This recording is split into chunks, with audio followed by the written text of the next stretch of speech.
गेल्या 40 वर्षापासून देशात नक्षलवाद ते माओवाद हा संघटनेचा प्रसार दंडकारण्यात सुरू आहे. मात्र आता हा दंडकारण्यातला माओवादाचा प्रवास शेवटच्या टप्प्यावर आला आहे. या संपूर्ण प्रवासामध्ये महत्त्वाची भूमिका बजावली आहे ती मल्लोजुला वेणुगोपाल उर्फ भूपती उर्फ सोनू दादा या नावाने ओळख असलेले मोठे माओवादी नेते यांनी. गेली 40 वर्ष माओवाद्यांच्या संघटनेचा बौद्धिक चेहरा अशी ओळख असलेल्या मल्लोजुला वेणुगोपाल यांनी गेल्या वर्षी राज्याचे मुख्यमंत्री देवेंद्र फडणवीस यांच्या समक्ष आपल्या 60 सहकाऱ्यांसह आत्मसमर्पण केलं आहे. एकूण 40 वर्षाचा माओवादी संघटनेचा प्रवास कसा होता, आत्मसमर्पणाची भूमिका नेमकी कशी समोर आली, या सगळ्या प्रश्नांची उत्तरे आज आपण जाणून घेणार आहोत. आपल्यासोबत स्वतः मल्लोजुला वेणुगोपाल उर्फ भूपती उर्फ सोनू दादा आहेत. मुझे बताइए कि 40 साल पहले 1980 के पहले के साल में आप पेद्दापल्ली से पीपल्स वार ग्रुप में जो गए वो समय कैसे था और किन कारणों से आपने पीपल्स वार ग्रुप ज्वाइन किया था? आप और आपके साथ आपके भाई किशन जी भी थे, क्या कारण थे वो? उस समय का सामाजिक शोषण ज़्यादा था.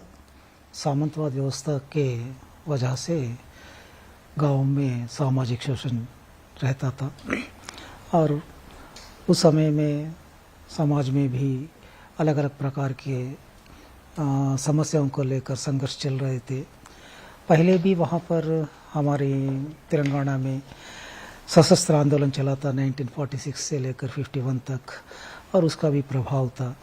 और घर में हमारे छोटे भाई किशन जी ने जो एक सोशलिस्ट आइडियोलॉजी को अपनाया था उनका प्रेरणा भी था. इन तमाम वजहों से लेकर मैं एक इस आइडियोलॉजी से प्रभावित होकर इसमें आया हूँ. मुझे बताइए कि किशन जी और आप दोनों छात्र माओवादी संगठन का जो छात्र आंदोलन है उससे भी आप लोग जुड़े थे और उसी के बाद आप पीपल्स वार ग्रुप में पूरे सक्रिय हो गए. किशन जी मेरे से पहले है. वो किशन जी एक नेता थे. हमारे जो छात्र संगठन है रेडिकल स्टूडेंट्स यूनियन उसके निर्माता में एक था वो. मैं बाद में कॉलेज स्टूडेंट के समय से ही मैं उस संगठन में सदस्य बनकर मैं काम किया था.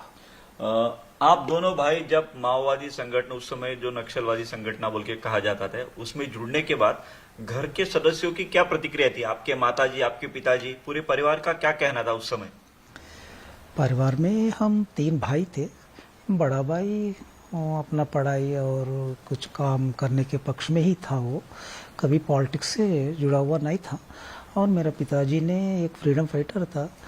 उन्होंने कभी भी हमें विरोध नहीं किया क्योंकि मेरे उम्र में मेरे जवानी में मैं कांग्रेस पार्टी के तहत रहते हुए मैं आज़ादी देश के आज़ादी के लिए मैं काम किया हूँ. मैं एक फ्रीडम फाइटर हूँ और आज मेरे बच्चे उन लोगों को जो समझ में आया है उस विचारधारा के साथ वो लोग चल रहे हैं. ऐसा मानकर पिताजी ने हमें आपत्ति नहीं उठाया और माँ ने स्वाभाविक रूप से माँ ने करने की काम गलत नहीं है लेकिन मुझे छोड़कर जाते हैं लड़के करके ऐसा रोती थी.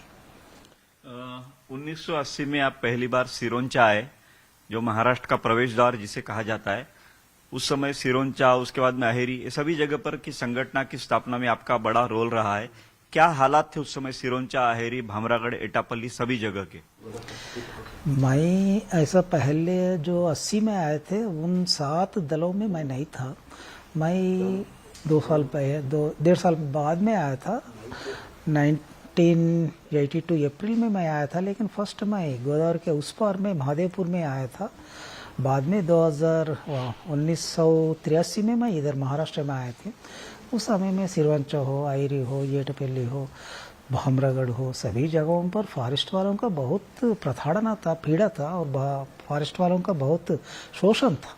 उस शोषण में जनता बहुत परेशान थे. वो उसके विरोध करते हुए हम जनता में काम किए हैं.